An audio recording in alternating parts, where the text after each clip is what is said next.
Now that we know that there are lots of roles and administrators inside the Azure Active Directory, let's dive a little bit more in detail to understand them better. Every role is a set of properties. So if you click on a particular role, you will be able to see what that role can do much more in detail by inspecting these permissions. So when a user is assigned a particular role, like application developer, he or she would then get the following permissions. Now in the background, these are defined in the form of a JSON file. The role definition includes several things like name, ID, whether it is true or false, description, actions, which includes what the role can do, and not actions is what the role cannot do, and where is the scope of that particular role. Let's understand more in detail about these particular things. These are nothing but role definitions. So, in this lesson, let's understand about the role definitions, specifically about each one of these items. Let's talk about the name attribute. A name is nothing but the name of the role. In this case, it is the owner. The ID is a specific GUID or a unique identifier assigned to the role. Is custom, whether it is customized, yes or no.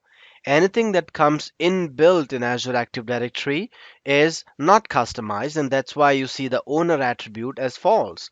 But as you know that you can go back to Azure Active Directory and create your own custom roles. But make sure that you are at least at P1 or P2 to create your role. The description is something good for us to understand what that role does.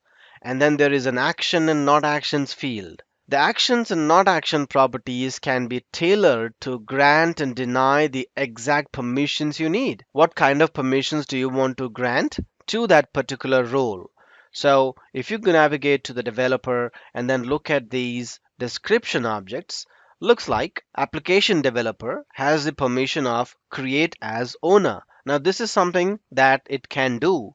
But all of these are allowed attributes. You can also define what is not allowed. For example, the contributor role cannot delete, cannot write, cannot elevate, or even cannot do any actions specific to that subscription. Whereas the owner role has full permissions on the subscription, hence nothing will be defined under not actions. And then there is another thing called as assignable scopes. That is nothing but the scope of your role. Defining the actions and not action properties is not enough to fully implement a role. You must also properly scope your role. The assignable scopes property of the role specifies the scope, like where the role can do certain actions like subscriptions, resource groups, or even resources. So when you are creating a custom role, this assignment of the scope of your role is very important. You can make the custom role available for assignment in only subscriptions or resource groups that require it.